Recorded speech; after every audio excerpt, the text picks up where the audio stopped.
Eh bien, dans cette vidéo, je vous propose d'essayer d'apprendre à réaliser à l'aide du logiciel de dessin vectoriel LibreOffice Draw, de réaliser donc des dessins du type de ceux qui sont présentés ici, donc ces têtes que l'on pourrait qualifier de têtes de bande dessinée ou de dessin animé. Alors, je ne suis pas graphiste, donc il y aura certainement de gros défauts dans les dessins réalisés, mais le but de cette vidéo est surtout de montrer ce que l'on peut faire à l'aide d'un logiciel de dessin vectoriel et d'apprendre donc quelques-unes des techniques importantes à utiliser dans ce type de logiciel.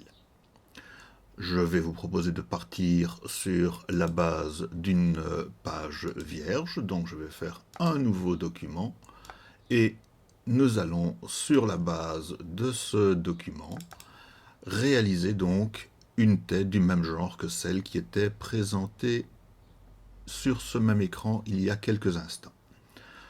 Nous allons partir sur la base d'une forme d'ellipse, donc dans la barre d'outils de dessin, je choisis l'outil ellipse et je dessine immédiatement la forme générale du visage que je vais réaliser. Voilà qui est fait. Cette forme ellipsoïde n'est absolument pas adaptée à la forme d'un visage. Si des gens avaient une forme de visage comme cela, ce serait absolument horrible. Alors, il va falloir un petit peu transformer. L'une des techniques à apprendre dans cette vidéo est de changer, de convertir un type de forme en un autre type. Alors pour cela, sur une forme ou sur un dessin réalisé, je fais un clic droit et je choisis la commande convertir. Ici, je vais choisir la conversion de cette ellipse en une courbe. Voilà qui est fait. Quelle différence cela fait-il? Bien, c'est que maintenant, si je prends l'outil point, je vais pouvoir travailler les différents points de la courbe, l'ellipse, alors que je ne pouvais avant pas modifier l'ellipse autrement que dans son ensemble. Donc ici, je peux prendre par exemple le point inférieur et je peux le tirer vers le bas afin d'allonger un peu la forme du visage que je me propose de réaliser. Voilà qui est déjà un petit peu mieux. Alors on pourrait affiner évidemment en changeant les caractéristiques de ce point inférieur. Donc si je prends un point d'inflexion, ceci ne ressemble plus du tout à un visage, mais il me suffit alors d'utiliser les lignes de contrôle de manière à retrouver quelque chose d'un peu plus correct. Alors ici nous aurions un visage avec un menton un peu pointu, ce qui arrive, donc ça pourrait être tout à fait réaliste, certainement en tous les cas pour un personnage de bande dessinée. Pour la réalisation de ce dessin, je vais maintenant proposer de réaliser un certain nombre de guides. Alors un premier guide qui pourrait être utile et qui pourrait déjà me permettre de voir si la modification que je viens d'opérer est correcte, ce serait un guide vertical. Donc je vais choisir l'outil ligne et je vais tracer une ligne verticale. Pour cela, je tiens la touche de majuscule enfoncée, ligne verticale qui devra couper le dessin de l'ellipse modifié en deux parties égales. Alors, ce n'est pas très important si je ne suis pas arrivé à dessiner cette ligne exactement au milieu. Je peux maintenant la déplacer à l'aide des touches fléchées. Alors, je suis maintenant quasiment au point inférieur à l'endroit de la pointe du menton. Est-ce que je suis bien au niveau supérieur? Pour le savoir, je peux simplement réactiver l'ellipse. Je vois que je ne suis pas tout à fait bien, donc je vais peut-être déplacer le point inférieur de manière à le faire coïncider avec le point supérieur. Je vais redéplacer un petit peu. Alors comme c'est un petit déplacement, je tiens une touche Alt enfoncée en même temps que je travaille avec les flèches, donc flèche à gauche ici maintenant. Voilà, est-ce que ceci est correct? Eh bien, on a déjà quelque chose qui est un petit peu mieux, même si ce n'est pas encore parfait. Voici pour le premier guide. Je vais maintenant mettre un deuxième guide situé à la moitié de la forme du visage. Alors, cette forme de visage, pour savoir quelle est sa hauteur et pour savoir où se trouve le milieu, je vais vous proposer de tout sélectionner et de le déplacer sur la marge supérieure. Voilà. Si je ne prends que la forme ellipsoïde, je vois que je suis encore un tout petit peu au-dessus de la marge supérieure. Donc ici en bas, on voit la position et je peux dire que ça se trouve à 0 cm, la hauteur étant de 14 et quelque chose. Je vous propose de mettre 15 cm et peut-être 10 cm pour la largeur. Comme ça, nous aurons des choses simples à travailler. Je vais peut-être la mettre à 4 cm, toujours dans le souci d'avoir des mesures simples. Voilà. Donc j'ai maintenant une forme d'ellipse de 15 cm de haut. Autrement dit, si je veux mettre un repère à la moitié de la hauteur, il faut que je mette ce repère à 7,5 cm approximativement, ce qui semble être, voilà, plus ou moins le cas là. Et je trace une ligne horizontale. Pour être bien horizontale, je conserve une touche de majuscule enfoncée. Cette ligne est importante parce qu'elle va me permettre de situer la position des yeux sur le visage. Je vais maintenant tracer une ligne de repère en dessous du visage, donc normalement à 15 cm très précisément. Voilà cette ligne de repère. Et je vais maintenant diviser cette zone entre la moitié du visage et la ligne inférieure. Je vais la diviser en 3. C'est une technique classique de dessin du visage que je vous propose d'utiliser là. Alors, on va le faire approximativement ici. Je ne vais plus mesurer. Donc, voici un premier repère et un deuxième repère. Alors, est-ce que là, j'ai un petit peu dévié, donc je vais annuler et recommencer. Est-ce que nous sommes ici à des tiers environ égaux? Pas tout à fait. Je vais peut-être descendre un petit peu celui-là, remonter un petit peu ce guide-là, et nous avons là approximativement des tiers qui vont nous servir dans quelques instants. Eh bien, voici la première partie de la construction terminée. Il nous reste maintenant à poser dans ce visage les différents éléments qui vont le composer. Je vous propose donc de poursuivre avec la deuxième partie de la construction. Pour cette deuxième partie, nous allons nous occuper des yeux. Alors les yeux, nous allons les faire ici extrêmement schématiquement, un peu à la façon manga par exemple, et nous allons les représenter à nouveau par des ellipses. Donc je prends à nouveau l'outil ellipse en bas dans la barre d'outils des dessins, et je dessine une première ellipse. Voilà, ici je le dessine peut-être un petit peu grand, donc je vais un petit peu diminuer, et je place cette ellipse sur le repère que j'ai dessiné à la moitié du visage. Alors nous représentons ainsi la masse de l'œil. La masse de l'œil doit être de couleur blanche a priori, donc je change la couleur de remplissage et je prends du blanc. Nous allons maintenant, à l'intérieur de cet œil, représenter les détails. Pour mieux voir, bien, je vais vous proposer de zoomer sur l'œil en question. Et à l'intérieur de cet œil, donc d'abord je désactive l'outil, je reprends l'outil ellipse en dessous, et je vais maintenant dessiner un premier élément.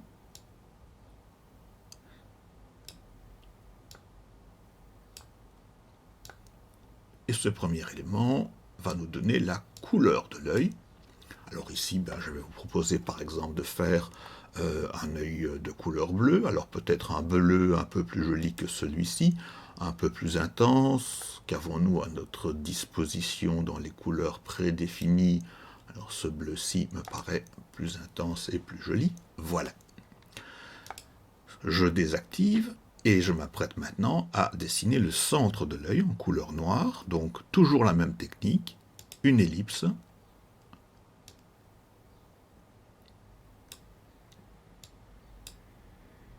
Et cette ellipse,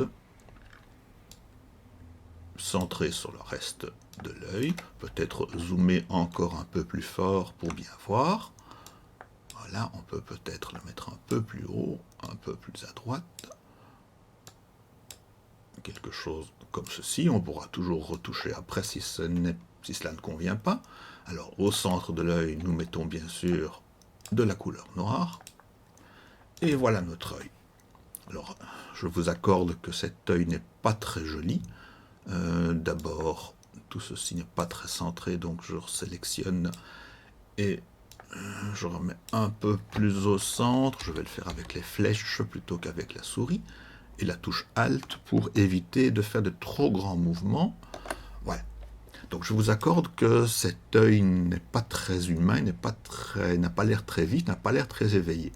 Alors une technique classique pour donner de la vie à un œil, c'est d'y mettre un petit reflet. C'est une technique que l'on utilise tant en dessin qu'en photographie, en retouche photographique en tous les cas. Mettre un petit reflet dans l'œil, je pourrais encore et toujours utiliser l'ellipse, mais vous pouvez évidemment aussi utiliser une forme plus quelconque. Voici un tout petit reflet qui sera bien sûr en couleur blanche dans le fond de l'œil. Voilà, et nous voyons que cet œil devient tout de suite bien plus intéressant pour notre usage. Nous allons avoir quelque chose qui semble avoir un peu plus de vie. Voilà, je vais maintenant sélectionner l'ensemble de l'œil. Pour cela, je pars hors de la forme du visage, sinon je ne pourrais pas le faire. Et j'englobe l'ensemble de l'œil. Et je vais maintenant grouper tous les éléments qui constituent cet œil. Pour cela, donc, après avoir sélectionné l'ensemble des éléments, notez que je pourrais le faire aussi avec un clic sur chacun des éléments en gardant une touche de majuscule enfoncée. Donc, j'ai sélectionné l'ensemble des éléments et maintenant, un clic droit sur cet ensemble d'éléments sélectionnés et je vais choisir la commande grouper. Voilà, à partir de maintenant, si je clique dans l'œil, je déplace l'ensemble et non plus élément par élément. Alors, mon objectif ici, ce sera de recopier cet œil droit pour en faire un œil gauche. En fait, les deux yeux seront parfaitement identiques. Donc, je vais le copier. Et puis, immédiatement, je vais le coller. Alors, l'œil collé, le dessin collé se positionne exactement au même endroit que le dessin initial. Donc, avec les flèches, je vais maintenant déplacer cet œil de l'autre côté du visage. Voilà, je pense que ceci est quelque chose de plus ou moins symétrique. Et nous voyons notre visage commencer à apparaître dans la liste des pages disponibles pour ce dessin. Voilà, nous avons maintenant terminé cette deuxième partie où nous avons dessiné les yeux, nous avons appris à travailler avec les ellipses et à grouper les éléments. Je vous propose maintenant de poursuivre avec d'autres éléments du visage. Alors nous avons tracé des repères à 1/3, 2/3. Ces deux repères sont rituellement utilisés pour positionner le nez et la bouche. Alors nous n'allons pas faire de choses extraordinaires ici pour le nez et pour la bouche. Nous allons nous contenter de dessins extrêmement sommaires. Alors je vais reprendre et nous commençons maintenant donc la troisième partie de la vidéo avec de nouvelles techniques à apprendre sur les lignes. Une première ligne que je vais utiliser pour dessiner le nez, donc à la position environ 2/3 du visage entre les yeux. Alors je vais le dessiner un tout petit peu en décalage par rapport à la ligne ici. Je tiens une touche de majuscule enfoncée pour faire une belle verticale qui va en principe représenter le nez. Mais un nez tout droit, ce n'est pas possible, il faut une petite courbure à ce nez. Alors ce que je vais faire maintenant, c'est à nouveau utiliser la commande de conversion. Je fais un clic droit sur le segment de droite que je viens de dessiner et je vais le convertir. À nouveau, je vais le convertir en courbe. Et maintenant qu'il est converti en courbe, si l'outil point est actif, je peux cliquer sur l'un des deux points terminaux, celui-ci par exemple, et je peux déplacer la ligne de contrôle pour courber le nez.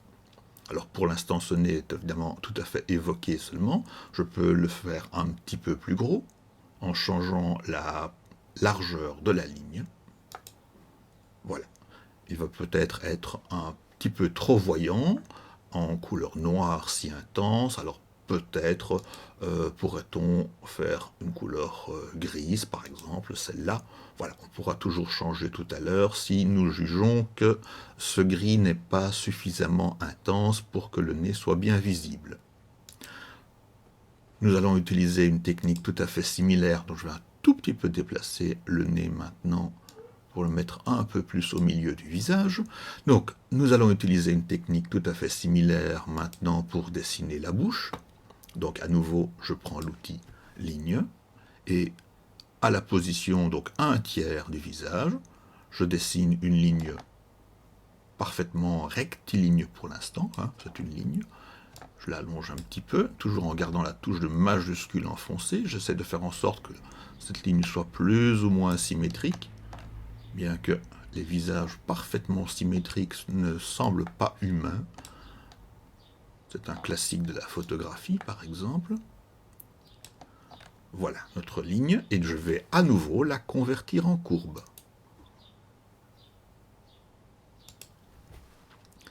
Je l'ai convertie, et maintenant je puis la déformer comme je l'entends. Alors je peux faire un visage souriant ou un visage moins souriant.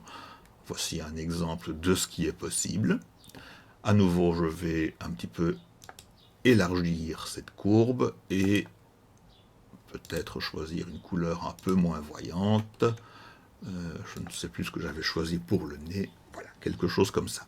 Bien, notre visage continue de prendre forme et nous allons maintenant pouvoir passer peut-être aux sourcils. Encore et toujours la même technique. Je prends l'outil ligne, je dessine cette ligne, parfaitement rectiligne. Pour l'instant donc, je n'ai pas la possibilité de modifier les points de contrôle, de modifier les lignes de contrôle. Donc je vais à nouveau convertir en courbe. Et cette fois, je vais courber le sourcil. Peut-être 2 fois dans le même sens. Voici, je vais l'approcher de l'œil. Et à nouveau, élargir. Peut-être même encore un peu plus que donnerait 0,20. Voilà, un petit air plus sévère. Sauf si je mets du gris plus clair. Voilà, ce premier sourcil est parfait. Au moins en première approximation. J'aimerais peut-être d'utiliser le même, exactement le même, donc pour avoir la symétrie à droite du visage. Alors c'est l'occasion d'explorer une nouvelle technique dans laquelle je vais simplement commencer par copier et coller le deuxième sourcil. Voilà, il est là. En réalité, on ne le voit pas, mais si je déplace, je tiens une touche de majuscule enfoncée et je déplace le sourcil. Donc la touche de majuscule, c'est pour éviter que le sourcil monte ou descende. Voilà, il est là. Alors si je veux que le sourcil soit parfaitement symétrique, je vais maintenant devoir utiliser un nouvel outil. Ce nouvel outil est disponible ici dans la barre d'outils supérieure. Alors ce n'est pas l'outil de rotation qui est disponible par défaut que je vais utiliser, mais l'outil de symétrie qui va me permettre de retourner la forme. Donc cette forme est maintenant définie par ces poignées. Lorsque je passe sur une poignée et que je passe de l'autre côté de l'axe de symétrie, eh bien voilà, j'ai une symétrie parfaite. Le seul problème, bien sûr, c'est que le sourcil n'est pas bien positionné, mais cela, ce n'est pas très compliqué à régler avec les touches fléchées, par exemple. Voilà. Une dernière occasion d'utiliser encore l'outil ligne pour dessiner la paupière inférieure, par exemple. Alors, on va faire quelque chose de très léger ici. Voilà. Toujours la même chose. Cliquez. Convertir en courbe, et cette fois-ci, courber encore une fois, de manière symétrique, voilà, peut-être une couleur plus claire, de manière à ne pas faire des paupières tombantes, On recommence avec la symétrie. Donc je vais commencer par copier, puis coller. Je vais déplacer le sourcil à droite en gardant toujours une touche de majuscule enfoncée pour éviter que la paupière, pardon, c'est la paupière ici, pour éviter que la paupière monte ou descende par rapport à la position initiale. Je reprends l'outil de symétrie, je fais passer un point de l'autre côté de l'axe de symétrie et je pense que nous sommes à peu près bons, peut-être déplacer encore un tout petit peu vers la droite pour avoir le sourcil mieux positionné. Et nous voici avec notre visage qui maintenant prend tout à fait forme. Je ne vais plus avoir besoin des lignes, donc je les supprime maintenant. Et nous allons pouvoir passer à la partie suivante de la construction, qui sera presque la dernière partie. Donc nous sommes maintenant à l'avant-dernière partie. Et je vais vous proposer de dessiner les cheveux. Alors pour le dessin des cheveux, nous allons peut-être choisir une autre couleur que le bleu. Rassurez-vous, le bleu, nous l'enlèverons dans quelques instants. Alors, pour bien voir les cheveux, nous allons prendre une couleur peut-être qui ressemble à ce que pourrait être des cheveux. Alors, nous avons un jaune qui conviendrait par exemple pour une tête blonde. Voilà, donc ça c'est la couleur par défaut que je vais utiliser maintenant.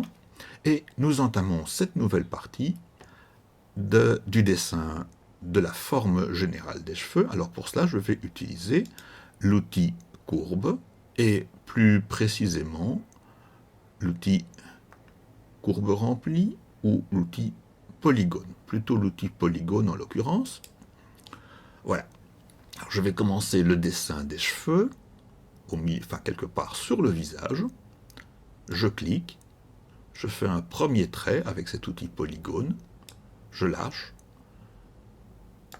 je dessine ici donc une frange de la chevelure, une deuxième frange, et je poursuis. Alors, ce n'a pas beaucoup d'importance que ce soit parfait pour l'instant, puisque nous allons pouvoir retoucher ultérieurement. Voilà, je dessine bien bas, je remonte.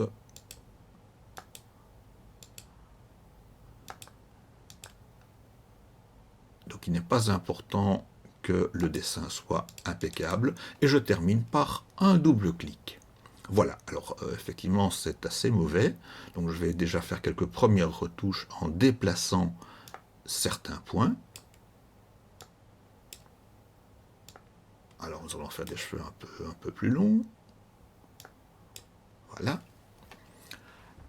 Et on voit que la partie supérieure, évidemment, n'est pas très jolie. Cette géométrie un peu trop rigoureuse ici doit être supprimée. Donc j'ai la ligne bien visible, c'est l'outil point qui est actif. Je vais sélectionner l'ensemble des points supérieurs, comme ceci par exemple, et je vais maintenant transformer cela en quelque chose de plus lisse.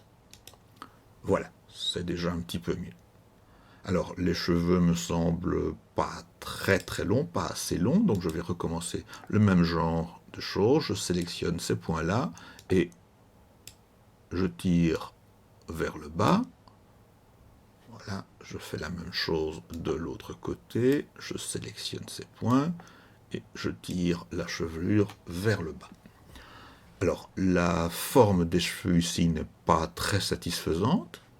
On va peut-être faire quelques franges, quelque chose d'un peu plus structuré. Alors pour cela, je vais avoir besoin de points supplémentaires. Nouvelle technique. Dans la barre d'outils, si l'outil point est actif, je vais pouvoir sélectionner l'outil insérer des points. Voilà qui est fait. Je vais maintenant insérer un certain nombre de points ici pour pouvoir faire des franges dans la chevelure.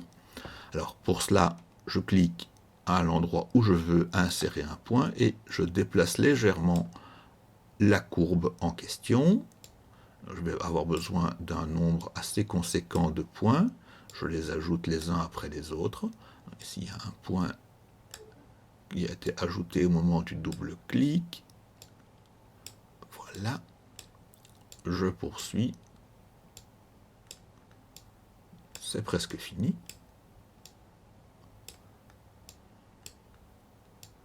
Voilà, on va essayer de voir ce que ça donne avec ceci. Donc pour faire des franges, je prends maintenant les points et je les déplace. Alors on va faire une frange un peu plus longue. Voilà. On remonte. Et voici donc notre chevelure qui prend un aspect un peu plus joli que ce qu'il avait précédemment. Peut-être ceci est exagéré. Voilà, je rappelle donc que je ne suis pas graphiste et que donc tout ceci est très approximatif. Bien, voici donc notre visage qui est quasiment terminé. Plus grand chose à ajouter, sauf que ces grands aplats de couleurs ne sont pas très jolis et que la couleur bleue pour le visage n'est peut-être pas très appropriée. Alors, ces grands aplats de couleurs pas très jolis peuvent être améliorés si on prend autre chose que ces aplats de couleurs. Donc, je vais, à la place du remplissage d'une couleur parfaitement similaire partout, utiliser un dégradé. Alors, les dégradés peuvent être sélectionnés en principe ici en haut. Donc, je choisis un dégradé dans les dégradés qui existent. Alors, voyons ce que l'on pourrait éventuellement utiliser. Alors, si je prends ce dégradé, donc les cheveux verts, par exemple, si je prends ce dégradé, alors il y a un petit défaut pour nous, c'est que c'est un dégradé qui va de la gauche vers la droite, et il faut se souvenir qu'un portrait, on a souvent envie de le voir éclairé par le soleil, et le soleil vient d'en haut, et pas de la gauche. Donc, comment peut-on régler cela ? Alors, plutôt que d'utiliser l'outil de choix de dégradé ici en haut, je vais pouvoir utiliser le clic droit. J'ai encore l'outil d'ajout de points actif, il faudrait que je le désactive. Donc, clic droit, et je choisis la commande remplissage. Le dégradé est bien celui qu'on avait choisi, mais j'ai un onglet dégradé. Nous sommes maintenant dans la dernière partie de la vidéo. Dans l'onglet dégradé, je vois que l'on va donc de la couleur vert-jaune 2 à la couleur vert-jaune 4. Mais que l'angle de dégradé est de 90 degrés. Donc l'on va de la gauche vers la droite horizontalement. Si je change cet angle et je mets 0 degré, on voit maintenant que la partie la plus claire est en haut, celle qui est éclairée par le soleil, et la partie moins claire, plus sombre, est en bas. Donc je vais accepter cela, et nous avons effectivement maintenant la lumière en haut et le sombre en bas. On pourra faire quelque chose du même type pour le visage, alors peut-être le bleu n'est pas très heureux.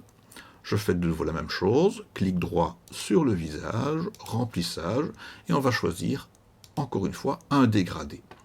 Alors, parmi les dégradés possibles pour un visage, quelque chose dans les tons plus chauds. Alors, ceci est peut-être un petit peu trop fort, mais cela peut se régler.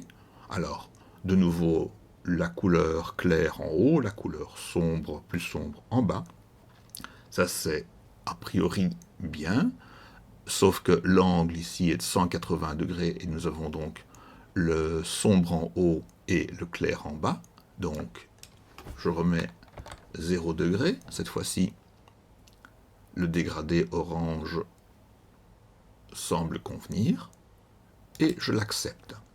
Alors, comme on a modifié le dégradé prédéfini, le système me demande ici si je veux sauvegarder ce nouveau dégradé, donc soit modifier le dégradé existant, soit ajouter à nouveau. Je vais peut-être ajouter pour ne pas perdre le dégradé qui était défini dans le système. Donc dégradé 7, je vais l'appeler dégradé 7 bis par par exemple, si ce nom n'a pas encore été utilisé. Et voici notre forme. Bon, les couleurs sont un peu particulières, mais notre objectif n'était pas de dessiner un vrai visage. Alors, que nous reste-t-il éventuellement à faire? Mais plus grand chose, nous sommes presque au bout du travail. Peut-être la forme, la couleur des lignes autour de la chevelure n'est pas très heureuse, donc ce bleu autour du vert, on va peut-être le changer. Donc ici, la couleur, prenons alors un vert jaune pour la couleur de la ligne. Il y avait un petit souci, ça n'a pas pris, donc ce vert jaune, ou turquoise, vert jaune, voilà. C'est beaucoup moins frappant. La forme du visage est prête, la chevelure est là. Nous avons terminé et nous avons donc une nouvelle tête de bande dessinée que nous allons pouvoir copier et peut-être ajouter à la série de têtes que nous avions déjà. Voilà, je vais simplement la redimensionner et l'ajouter donc à ma collection. Alors celle-ci ressemble fort à celle-là, c'est peut-être un petit peu dommage. Et bien sûr, je n'oublie pas d'enregistrer. Voilà, avec ça donc, vous avez suffisamment d'éléments en principe pour reconstruire vous-même une tête du même genre. Cela ne devrait pas poser de problème. Bonne chance!